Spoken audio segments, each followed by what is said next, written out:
ప్రతి pyramid master కూడాను మరి లోక కళ్యాణానికి మరి సమస్త మానవాళికి సేవ చేయడం కోసమే మరి పిరమిడ్ మాస్టర్లుగా ఉన్నారు. So pyramid spiritual society movement అంతా కూడాను పిరమిడ్ సేవాదలే. సో లక్షల మంది ఉన్నారు. మరి అందరూ కూడాను ఈ సేవ చేయడంలోనే ఉన్నారు. సర్వీస్.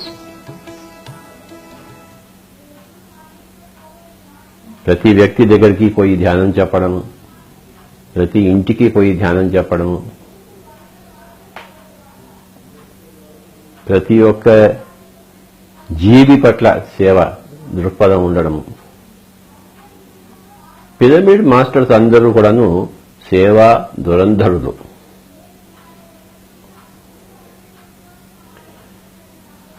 ఇంత గొప్ప సేవ ఇంత గొప్పగా చేయడం అనేది మన పిరమిడ్ స్పిరిచువల్ సొసైటీ మూవ్మెంట్కి దక్కింది.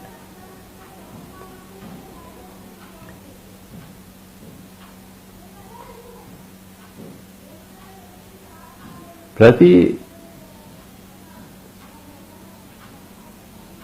వ్యక్తి కూడాను ఎప్పుడైతే ఈ పిరమిడ్ మూవ్మెంట్లోకి వస్తాడో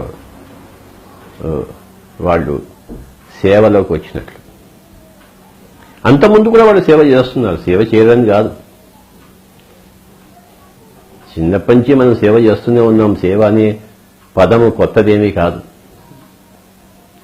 కానీ మిగతా అన్ని సేవలకును పిరమిడ్ సేవకును భూమికి ఆకాశానికి ఉన్నంత తేడా ఉంది.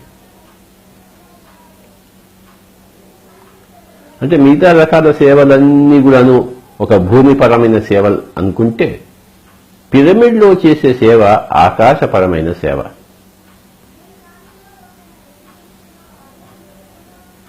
రెండిటికీ సేవ అనే పదం ఉంది, సరిసమానంగా ఉంది. ఆ సేవా దృక్పథం కూడా సరిసమానంగానే ఉంది. కానీ ఏ సేవ చేయాలి అన్నది పాయింట్. సేవ చేయాలి అన్నది పాయింట్ కాదు. అది అనాదిగా వస్తున్నదే. మన తల్లి మన సేవ చేసింది, మనం మన తల్లిదండ్రుల సేవ చేస్తున్నాము. అందరం కలిసి దేశ సేవ చేస్తున్నాము. ప్రతి పాఠశాలలో, ప్రతి కాలేజీలో, ప్రతి లెక్చరర్, ప్రతి ఉపాధ్యాయుడు విద్యార్థులకు సేవ చేస్తున్నాడు. వంట చేసే వాళ్ళందరూ వండి ఎంతో గొప్ప సేవ చేస్తున్నారు. ఒకరు వండితేనే కదా ఇంకోటి తినేది. కనుక ఈ సేవ అనేది కొత్తదేమీ కాదు, అందరికీ తెలిసిందే, అందరూ చేస్తున్నదే. కానీ ఎప్పుడైతే మనం పిరమిడ్ సొసైటీలో వస్తామో అప్పుడు ఈ సేవ అనేది భూమండలం నుంచి వదిలిపెట్టేసి ఆకాశ మండలంలో చేరుతుంది. ధ్యానానికి పూర్వం మనం చేసే సేవ, ధ్యానానికి తర్వాత మనం చేసే సేవ భూమికి ఆకాశానికి ఉన్నంత తేడా ఉంది. సో ఎప్పుడైతే మనం పిరమిడ్ సొసైటీలో వస్తామో అప్పుడు ఏమవుతుందంటే, ఫస్ట్ మనకు మనం సేవ చేసుకుంటాం.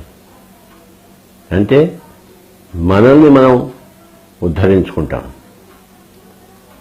నేను ఏ లోకం నుంచి వచ్చాను, ఎందుకోసం వచ్చాను, అసలు జన్మ ఏంటి, ప్రణాళిక ఏంటి, నా రోల్ ఏమిటి, ఈ నాటక రంగం ఏమిటి.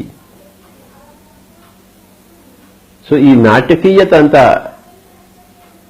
అర్థమైనప్పుడు, నేను ఆత్మ పదార్థము అనేది అర్థమైనప్పుడు, మిగతా అందరూ కూడా నాటకంలో ఉన్నవాళ్లే అని అర్థమైనప్పుడు, మిగతా అందరూ కూడా ఆత్మ పదార్థమే అని అర్థమైనప్పుడు, అనేక లోకాల నుంచి మనం వచ్చాం ఈ లోకానికి, భూలోకానికి అని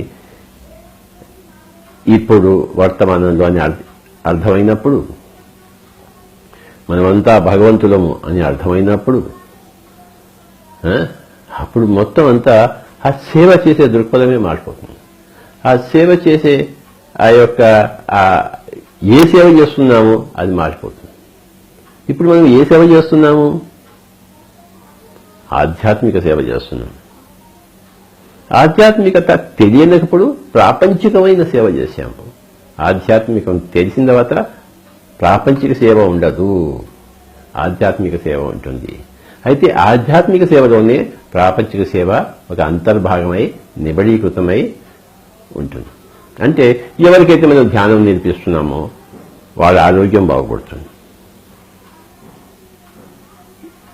మన విడిగా ఆరోగ్య సేవ అంటూ లేదు. వాళ్ళకి ధ్యానం నేర్పిస్తాము, వాళ్ళు కళ్ళు మూసుకుంటారు, కూర్చుంటారు, వాళ్ళ తలకాయ నొప్పి పోతుంది, కడుపు నొప్పి పోతుంది, క్యాన్సర్ వ్యాధి పోతుంది.